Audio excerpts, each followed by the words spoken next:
Selamat pagi Bapak Ibu dan Saudara terkasih dalam Tuhan Yesus Kristus. Pagi ini bersama-sama kita akan kembali merenungkan firman Tuhan untuk bekal kita dalam kehidupan kita dan aktivitas kita hari ini.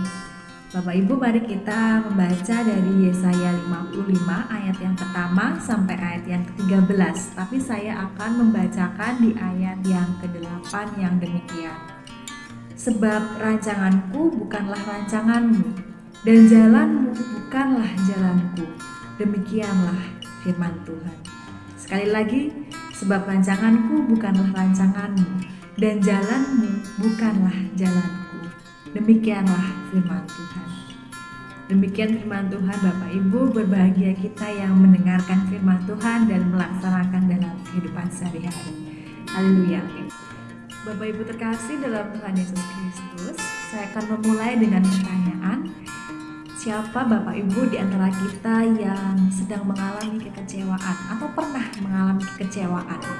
Entah itu kecewa dalam jangka waktu yang sudah lama atau kecewa di akhir-akhir pekan ini. Tentu kita semua pasti pernah memiliki atau merasakan yang namanya kecewa. Entah kecewa karena apapun. Nah, rasa kecewa ini pasti hadir karena apa yang kita bayangkan, apa yang kita inginkan itu tidak sesuai dengan realitanya. Jadi apa yang menjadi ekspektasi kita tidak sesuai dengan realita yang ada, sehingga kita merasakan kekecewaan. Seringkali apa yang sudah kita bayangkan, kita rancangkan, kita inginkan, ketika tidak menjadi kenyataan atau bergeser dari realitanya, maka tentu ini membuat kita kecewa, membuat kita sedih, bahkan membuat kita marah-marah. Tentu ini menjadi hal yang wajar. Dan mungkin lalu kita berpikir, Bapak Ibu, lalu apa gunanya saya merancang segala sesuatu? Apa gunanya saya bermimpi tinggi-tinggi ketika realitas selalu tidak berpihak kepada kita? Lalu ketika realita tidak sesuai dengan rancangan atau ekspektasi kita. Bapak Ibu terkasih dalam Tuhan Yesus Kristus, melihat realita yang tidak sesuai dengan ekspektasi kita dan mencoba untuk mengerti maksud Tuhan atas kehidupan kita, tentu menjadi bagian yang tidak mudah. Mengerti maksud Tuhan melalui setiap kejadian-kejadian atau hal-hal atau bahkan kegagalan yang ada dalam hidup kita tentu bukan hal yang mudah. Mencari jawab Tuhan memang bukan suatu hal yang instan dan bisa langsung kita dapatkan atau kita mengerti begitu saja. Mencari jawab Tuhan dan mengerti jawab Tuhan menjadi proses seumur hidup yang harus kita lalui. Nah, oleh sebab itu Bapak Ibu terkasih, karena ini merupakan proses hidup yang tentu akan selalu berjalan dan masih terus berjalan, maka jangan sampai di tengah jalan lalu kita kecewa sampai meninggalkan Tuhan dan mempersalahkan Tuhan. Sebab kita tahu bahwa mencari jawaban Tuhan dan mengerti jawaban Tuhan menjadi bagian dari setiap proses kehidupan kita. Memang sulit sebab Tuhan tidak bisa kita lihat, Tuhan tidak bisa kita dengar, Tuhan tidak bisa kita raba. Keberadaannya tidak bisa kita lihat secara kasat mata, tapi Ia selalu ada dalam hati dan hidup kita.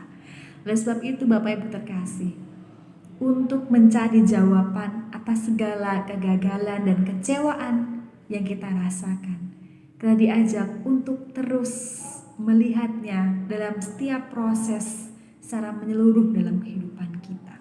Oleh sebab itu, ketika kita merasakan kekecewaan, jangan lalu kita meninggalkan Tuhan. Jangan lalu kita buru-buru menyalahkan Tuhan. Tapi mari kita tetap ada terus dalam komunitas tubuh Kristus, terus dalam doa, terus dalam kebersamaan, sehingga di tengah kegagalan dan kekecewaan yang kita rasakan, teman-teman, saudara-saudara seiman yang ada di sekitar kita menjadi penopang, menjadi bagian yang penting dalam kehidupan kita melewati masa-masa sulit kita. Bapak Ibu terkasih dalam Tuhan Yesus Kristus, kitab Yesaya ini juga ditulis ketika orang-orang Yehuda kala itu ada dalam pembuangan di Babel. Maka tentu mereka merasakan kehilangan harapan dan ketidakberdayaan. Tetapi kitab ini bersama-sama mengingatkan mereka bahwa mereka ada dalam naungan dan kasih Tuhan meskipun ada di tengah ketidakberdayaan. Oleh sebab itu Bapak Ibu terkasih, bersama-sama kita diingatkan untuk mau terus menjalani proses kehidupan bersama dengan Allah meskipun ada di tengah kekecewaan, kesedihan, dan kegagalan kita dalam kehidupan kita. Merancang kehidupan kita selanjutnya menjadi bagian yang penting yang harus kita lakukan.